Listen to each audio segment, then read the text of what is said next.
आदिदेव महादेव के चरणों में प्रणाम, माता भवानी के चरणों में प्रणाम, मेरा प्रणाम स्वीकार करब जा अपना चरण शरण में। नीलम दीदी हरेंद्र भैया के चरणों में प्रणाम, मेरा प्रणाम स्वीकार करब जा अपना चरण शरण में। यहाँ स्थल पर जितना भी गुरु भाई गुरु बहना बैठल बाना सबके चरणों में हम प्रणाम करता नहीं, हमारा प्रणाम स्वीकार करब जा अपना चरण शरण में। तो देखी जा गुरु बहना लोग, हरेंद्र भैया 3 सूत्र दिले बाना, 3 सूत्र का पालन हमने का करी न जाए। आप पालन कैसे करे के बा? पहला में दया मांगे के बा, दूसरा में चर्चा करे के बा, तीसरा में 108 बार अपना गुरु के प्रणाम करे के बा। दया मांगे के बा कि हे आदिदेव महादेव आप हमार गुरु हैं, हमरा और शिष्य हैं, हमरा पर दया करी गुरु जी, हमारा बाल बच्चा पर दया करी, हमारा रोजी रोटी पर दया करी।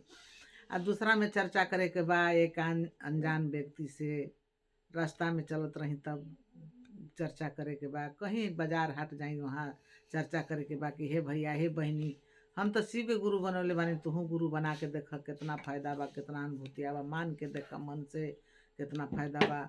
और तीसरा में नमः शिवाय से 108 बार अपना गुरु के प्रणाम करे के बा, मने मन प्रणाम करे के बा सवेरे उठ के।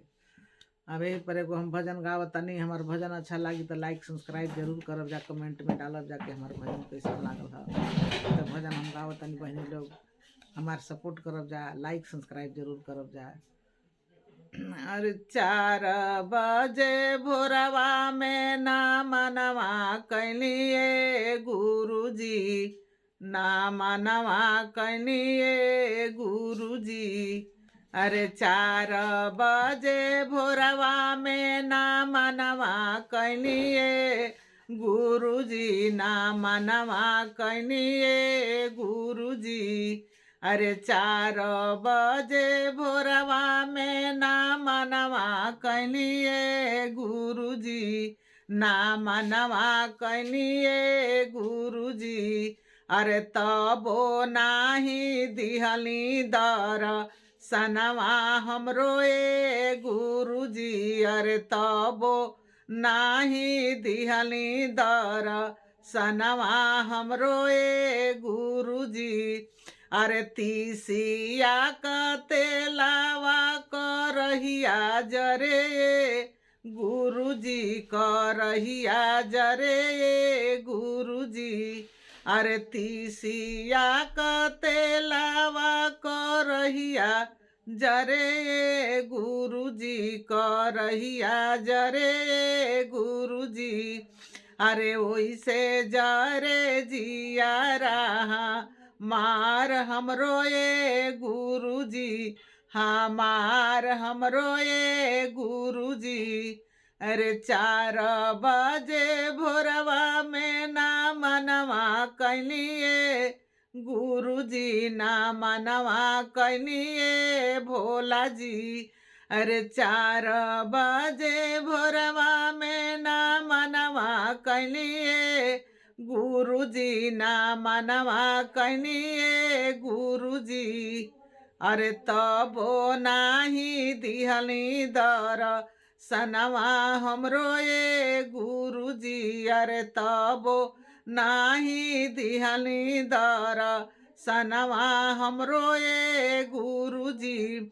अरे 4 बजे भोरवा में ना मनवा कैलिए गुरुजी, परनमवा कैलिए गुरुजी।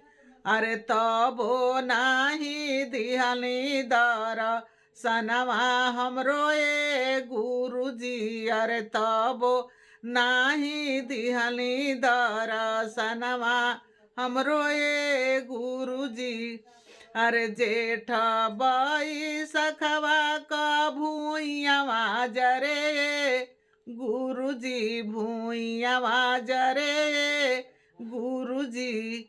अरे ओइसे जरे जिया रहा मार हमरो ए गुरुजी, हमार हमरो ए गुरुजी। अरे 4 बजे भोरवा में ना मनवा कैलिए गुरुजी, ना मनवा कैलिए गुरुजी।